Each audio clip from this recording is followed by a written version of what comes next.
नमस्कार, मैं रवीश कुमार। भाषण एम का हो और उसमें एम ना आए तो वह एम का भाषण नहीं हो सकता है। एम के भाषण में एम कई रास्तों से आता है। कभी आर के नाम पर आता है तो कभी पी के रास्ते आता है तो कभी टी के रास्ते और कभी एच के वास्ते आ जाता है। जब इस चुनाव में सीएए के बाद भी एम ने कोई प्रतिक्रिया नहीं दी कि जवाब में एम का नाम लेने का मौका एम को मिल जाता, तो एम ने मैनिफेस्टो को ही एम से जोड़ दिया ताकि एच में जोश पैदा हो जाए। जिस तरह से अंग्रेजी के अल्फाबेट में 26 लेटर फिक्स होते हैं, उसी तरह से पीएम नरेंद्र मोदी के भाषण में एम भी फिक्स होता है।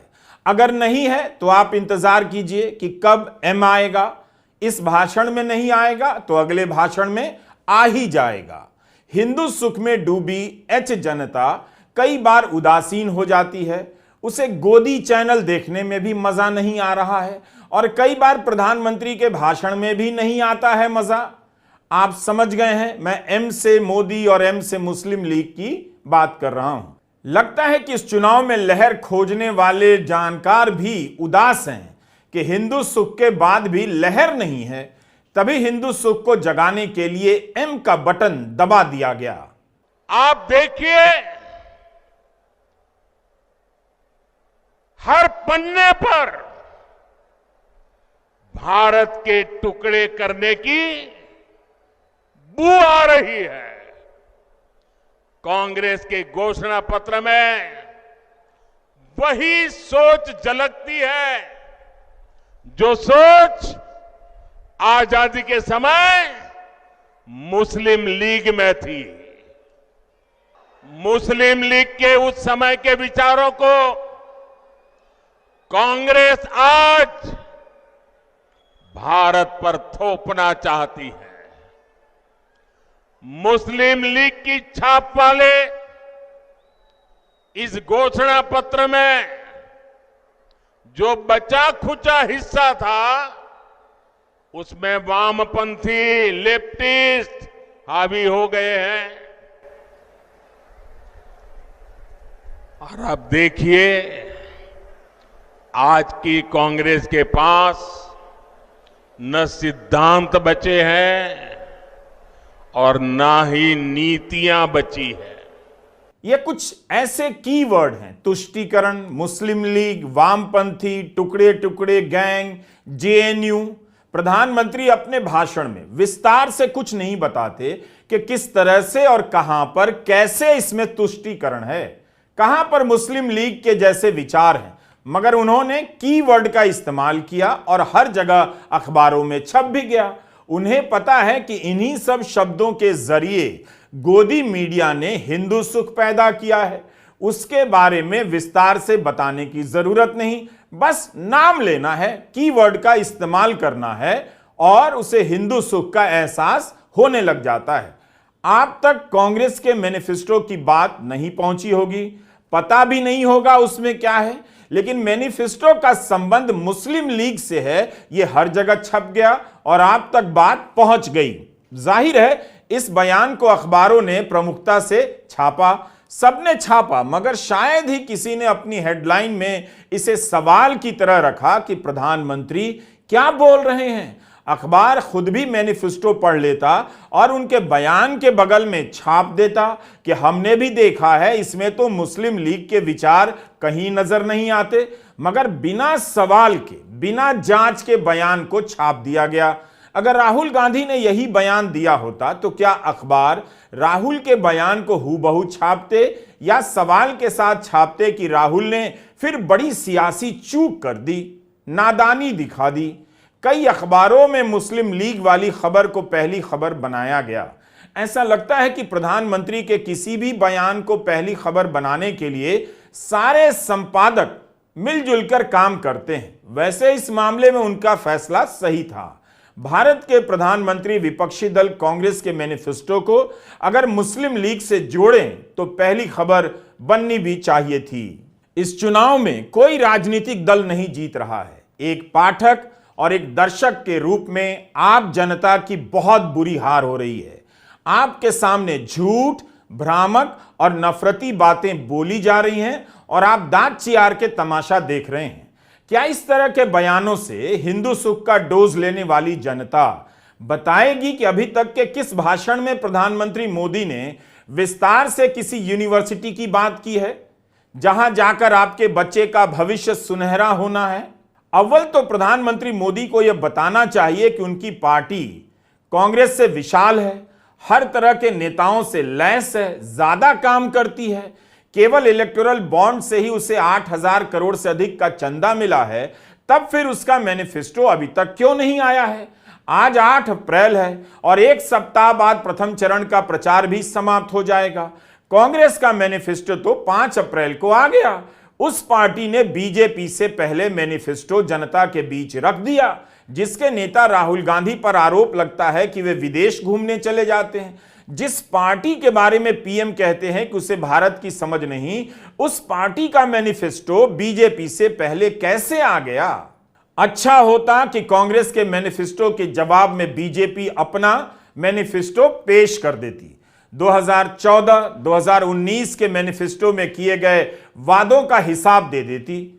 उन 100 शहरों का नाम बता देती जिन्हें 2015 से स्मार्ट बनाया जा रहा था। वो शहर स्मार्ट बनकर कहां कहां घूम रहे हैं, कम से कम यही दिखा देती। लेकिन कांग्रेस के मैनिफेस्टो पर मुस्लिम लीग के विचार का लेवल चिपकाने की कोशिश कर दी गई। हमने कांग्रेस का घोषणा पत्र देखा।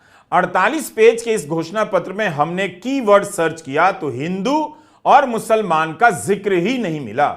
हमने सरसरी निगाह भी दौड़ाई, अगर चूक नहीं हुई है तो इस घोषणा पत्र में ना तो हिंदू शब्द मिला और ना ही मुसलमान। यह भी चौंकाने वाली बात है। कांग्रेस के घोषणा पत्र में कहीं भी हिंदू और मुसलमान शब्द का जिक्र नहीं है, एक बार भी मुसलमान का इस्तेमाल नहीं है। बेशक इसमें एक तस्वीर है जिसमें हिंदू, मुसलमान और सिख एक साथ हंस रहे हैं। धार्मिक एकता को मजबूत करने वाली इस तस्वीर को देखकर क्या प्रधानमंत्री कह सकते हैं कि यह देश को तोड़ने की तस्वीर है? कांग्रेस ने कहा है कि भाषाई और धार्मिक अल्पसंख्यकों के मानवाधिकार और नागरिक अधिकारों को सुनिश्चित किया जाएगा। प्रधानमंत्री मोदी के भाषण में अगर मुसलमान की उपस्थिति किसी और रूप में है तो कांग्रेस के मैनिफेस्टो में उसकी अनुपस्थिति को भी आप नजरअंदाज नहीं कर सकते। इस घोषणा पत्र में 4 बार धर्म का इस्तेमाल हुआ है। कांग्रेस ने इसमें लिखा है कि वो आपसे अपील करती है कि आप धर्म, भाषा और जाति से परे देखें, समझदारी से चुनाव करें और एक लोकतांत्रिक सरकार स्थापित करें जो भारत के सभी लोगों के लिए काम करेगी। कांग्रेस के घोषणा पत्र के 10 खंड हैं जिनमें हिस्सेदारी, युवा, नारी, किसान, श्रमिक, संवैधानिक, आर्थिक, राज्य, रक्षा और पर्यावरण शामिल हैं। हर खंड में कांग्रेस ने बताया है कि वह सुप्रीम कोर्ट से लेकर पत्रकारिता की स्वतंत्रता की गारंटी कैसे देने जा रही है।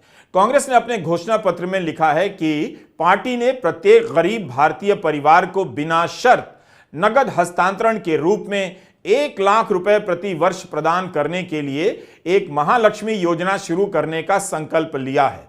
हितग्राहियों की पहचान सबसे जरूरतमंद परिवारों में से की जाएगी।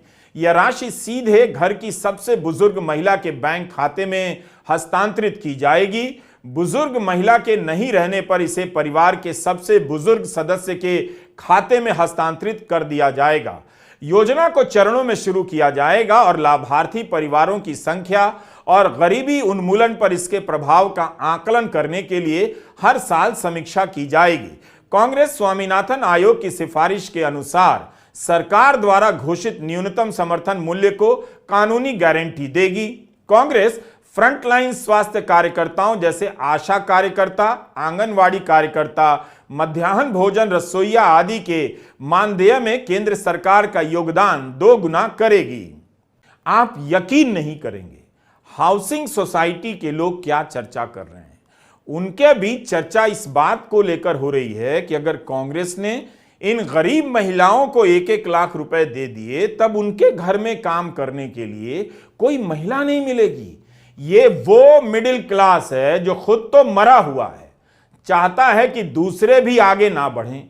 इसकी त्रासदी है, इस पूरे सोच की त्रासदी है कि जिन गरीब महिलाओं के लिए यह वादा किया गया है उन्हें भी पता नहीं चलेगा कि कांग्रेस ने ऐसा वादा किया है, और वो भी मिडिल क्लास के साथ धर्म के नाम पर, बेसिकली हिंदू सुख के नाम पर वोट दे देंगी।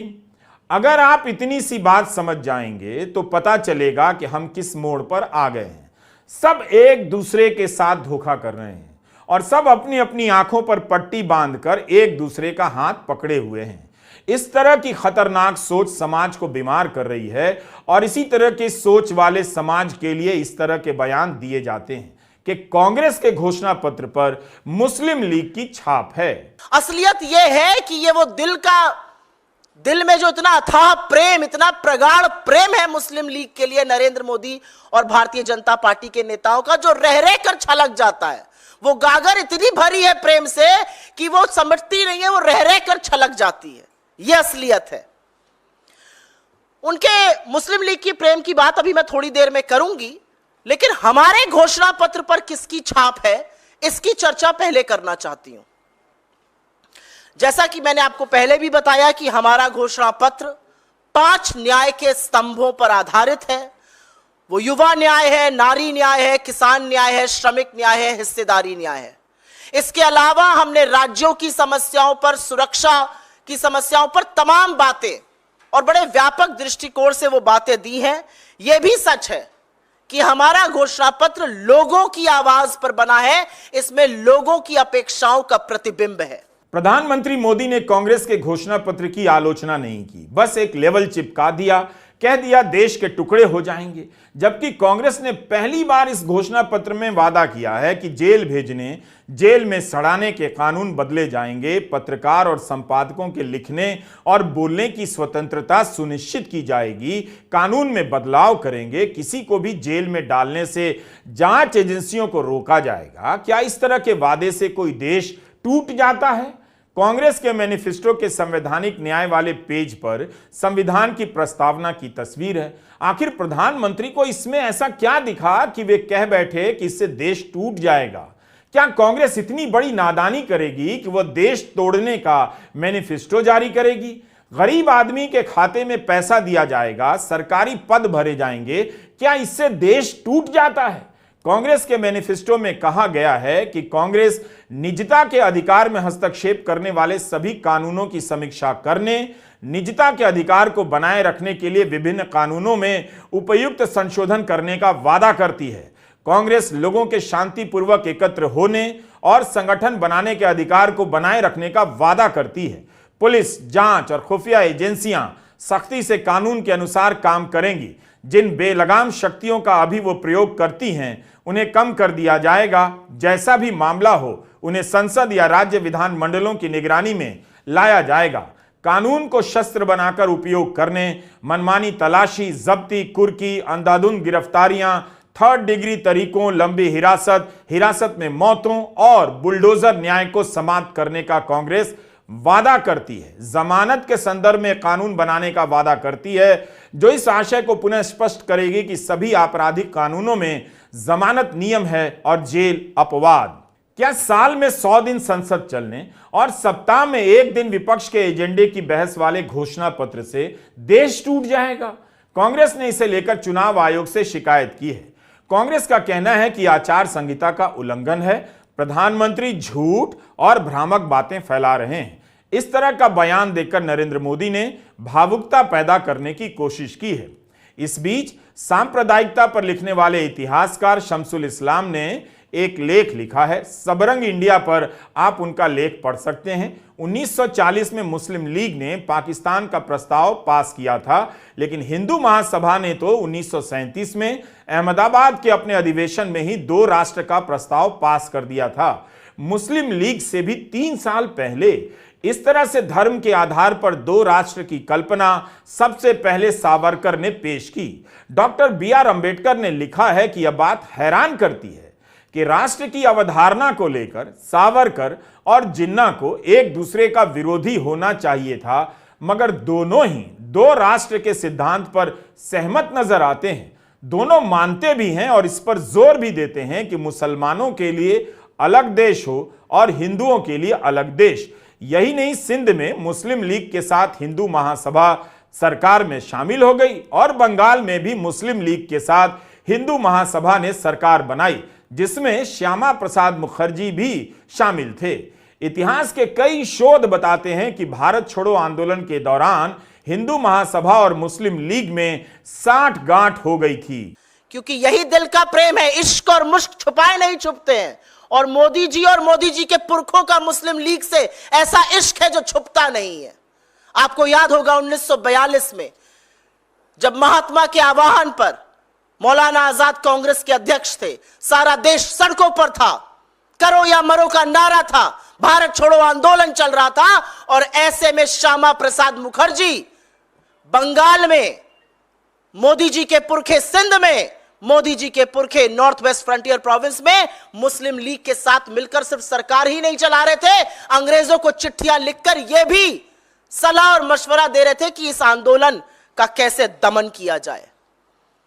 ये ना हमारे सगे हैं, ना आपके सगे हैं, ना भारत मां के सगे हैं, ये हमेशा से सगे विभाजनकारी लोगों के हैं, विभाजनकारी पार्टियों के हैं, चाहे वो मुस्लिम लीग हो या फिर अंग्रेज हो। यह इतिहास कहता है। उस कांग्रेस पर प्रधानमंत्री का आरोप कि उसका घोषणा पत्र मुस्लिम लीग की छाप लिए हुए है बहुत दुखद है। इससे लगता है कि प्रधानमंत्री के पास बिल्कुल ही 100 स्मार्ट सिटी दिखाने के लिए नहीं है, जिसे वो 2015 से ही स्मार्ट बना रहे हैं और आप लोग भी स्मार्ट बन रहे हैं। बेहतर है आप कांग्रेस के मैनिफेस्टो को खुद भी पढ़ें और सोचें कि इसमें ऐसा क्या है कि प्रधानमंत्री ने इसे मुस्लिम लीग का बता दिया। इस मैनिफेस्टो को आप कांग्रेस की वेबसाइट पर जाकर देख सकते हैं, हमारे YouTube चैनल पर भी देख सकते हैं। हमने भी कुछ बिंदुओं को लेकर विस्तार से वीडियो बनाया है। हमें तो कहीं नहीं लगा कि इस पर मुस्लिम लीग के विचारों की छाप है। 10 साल बाद बिना छुट्टी दिन रात काम करने वाले प्रधानमंत्री को हिसाब देना चाहिए। उन्हें बताना चाहिए कि उन्होंने इंस्टीट्यूट ऑफ एमिनेंस नाम की एक योजना लाई थी, जिसके तहत 10 सरकारी और प्राइवेट यूनिवर्सिटी को शानदार बनाना था, विश्व स्तरीय बनाना था, उन्हें 10,000 करोड़ का फंड देना था। 2016 के बजट में इसकी घोषणा हुई। प्रधानमंत्री मोदी को चाहिए कि उन सभी 10 यूनिवर्सिटी का फोटो अपनी रैलियों में दिखाएं। यूपी बिहार के युवाओं को जरूर दिखाएं कि उन्होंने इतनी शानदार यूनिवर्सिटी बना दी है, उनका भविष्य अब शानदार बनने वाला है। क्या आप इन 10 यूनिवर्सिटी के नाम जानते हैं? आपको इसके बारे में गोदी मीडिया का कोई अखबार या चैनल याद नहीं दिलाएगा, हम याद दिला रहे हैं। सरकारी कॉलेजों की हालत बहुत खराब है।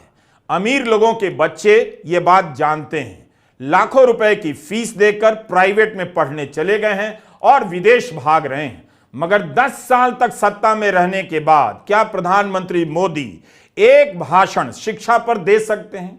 उन 10 कॉलेजों के बारे में बता सकते हैं, IIT और IIM की फीस के बारे में बात कर सकते हैं, शिक्षा लोन पर बात कर सकते हैं। वो इन सब पर बात नहीं कर सकते हैं, इसलिए मुसलमान ले आते हैं, मुस्लिम लीग की बात करने लग जाते हैं। उन्हें पता है कि आपको अब एक ही सुख चाहिए, जिसे मैं हिंदू सुख कहता हूं। ये जो H है, अगर उसे M चाहिए तो M को भी कुछ नहीं करना है, अपनी हर स्पीच में M M यम यम करना है। नमस्कार, मैं रवीश कुमार।